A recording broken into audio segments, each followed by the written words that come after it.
Bayangkan sebuah bangsa nomaden dari padang rumput Asia Tengah, tidak memiliki kota besar, tanpa benteng megah, dan hidup berpindah-pindah di antara sabana dan gurun.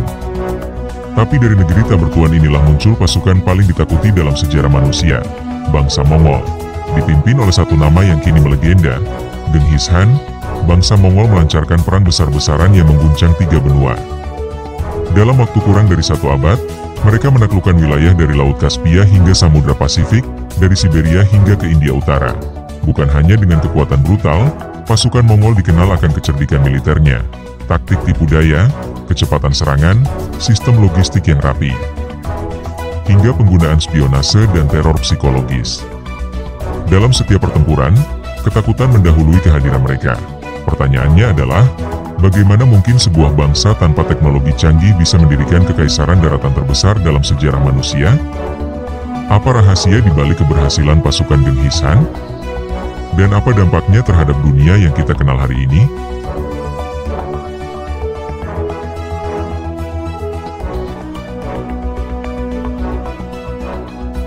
Sebelum dikenal sebagai penakluk, Genghis Khan hanyalah temujin, anak dari seorang kepala suku kecil yang dibunuh saat ia masih remaja.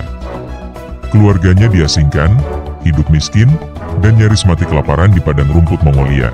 Namun dari penderitaan itu, Temujin tumbuh menjadi pemimpin yang kejam namun visioner. Ia menyatukan suku-suku Mongol yang sebelumnya saling bermusuhan, bukan hanya lewat peperangan, tapi dengan politik pernikahan, janji perlindungan, dan sistem meritokrasi yang menghargai kesetiaan. Tahun 1206, ia diangkat sebagai Genghis Khan, kaisar segala manusia. Inilah awal dari ekspansi militer paling agresif dalam sejarah. Dalam beberapa dekade, kekaisaran Mongol mulai meluas dari wilayah Tiongkok Utara hingga ke Asia Tengah. Genghis Khan mereformasi militernya menjadi mesin perang yang efisien.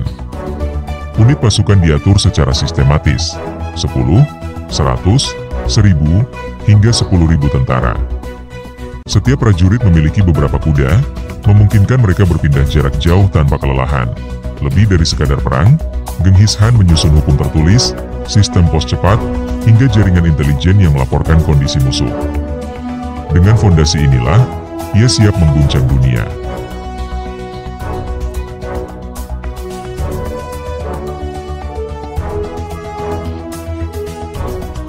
Salah satu rahasia terbesar kesuksesan militer Mongol adalah kecepatan dan mobilitas. Mereka bergerak secepat kilat, seringkali muncul di tempat yang tak terduga, menyerang sebelum musuh sempat membentuk pertahanan. Pasukan Mongol menguasai seni memanah dari atas kuda. Mereka dapat menembakkan anak panah dengan akurasi tinggi sambil berlari kencang di atas pelana. Ini membuat mereka unggul dalam pertempuran terbuka dan sulit ditangkap.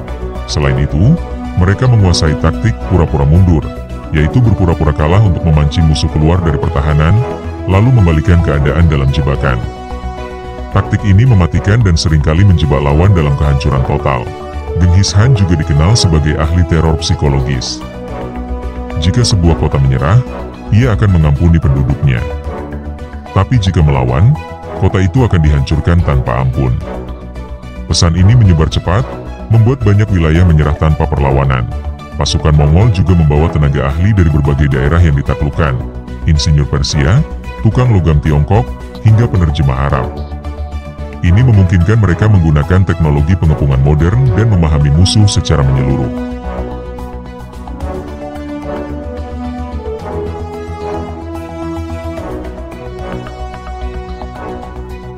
Langkah awal Genghis Khan adalah menaklukkan dinasti Jin di Tiongkok Utara.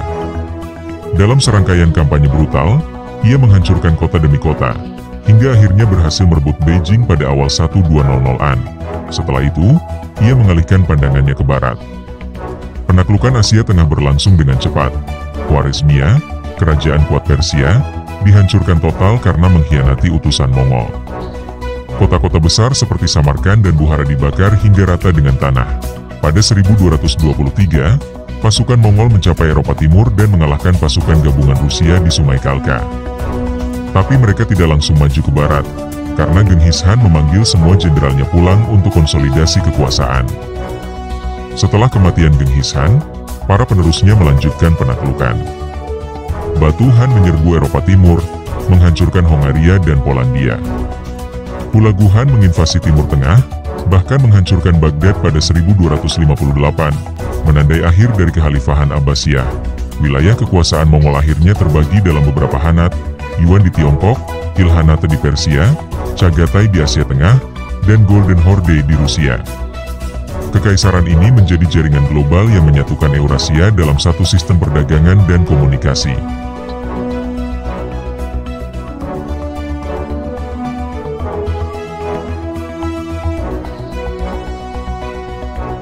Kekaisaran Mongol bukan hanya soal perang. Mereka juga membuka jalur perdagangan terbesar yang pernah ada di dunia kuno, jalur sutra. Dalam masa Pax Mongolica, barang, ide, dan manusia berpindah dari Tiongkok ke Eropa tanpa banyak gangguan. Para pedagang seperti Marco Polo bisa menjelajah dari Venesia hingga ke Tiongkok dengan relatif aman. Ilmu pengetahuan, teknologi, dan budaya menyebar lebih cepat. Inilah yang memicu pertumbuhan ilmu dan teknologi di dunia Islam dan Eropa, namun tak semua dampaknya positif.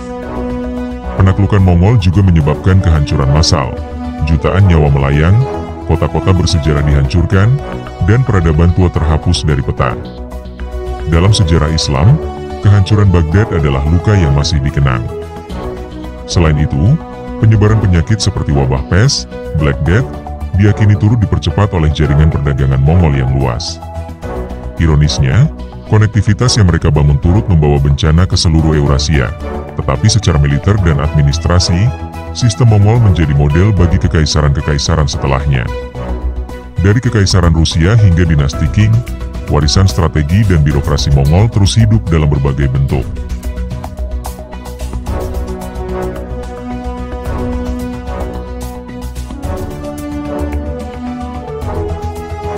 Salah satu misteri terbesar adalah makam Genghis Khan.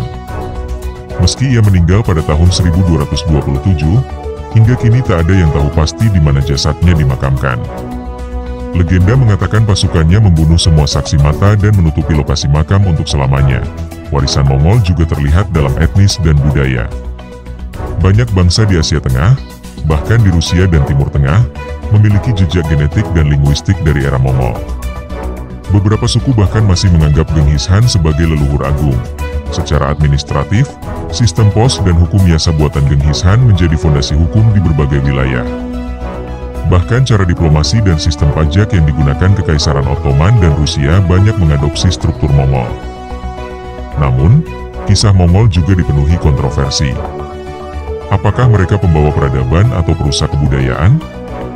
Apakah Genghis Khan pahlawan visioner atau tiran berdarah dingin? Jawaban itu tergantung dari sudut mana kita melihat. Yang pasti, Mongol bukan sekadar bangsa penunggang kuda. Mereka membentuk ulang dunia kuno dan membuka jalan bagi dunia modern dengan cara yang belum pernah dilakukan sebelumnya.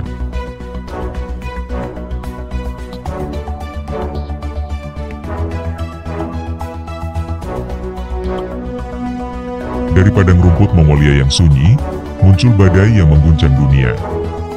Dalam hitungan dekade, pasukan Genghis Khan menaklukkan lebih banyak wilayah daripada Alexander Agung, Romawi, dan Islam digabungkan. Mereka bukan hanya pasukan perusak. Mereka adalah arsitek peradaban baru, dengan jaringan komunikasi, sistem hukum, dan strategi perang yang mengubah wajah dunia. Tapi semua itu dibangun di atas tumpukan korban dan reruntuhan kota. Perang besar Mongol adalah kisah tentang kekuatan, kecepatan, dan ambisi tanpa batas. Tapi juga tentang harga yang harus dibayar ketika satu bangsa ingin menguasai segalanya. Dan kini, kita hanya bisa bertanya, jika Mongol tak pernah berhenti, apakah dunia hari ini akan terlihat sama? Atau mungkinkah kita semua sekarang berbicara dengan bahasa yang berbeda, bahasa Kekaisaran Genghis Khan?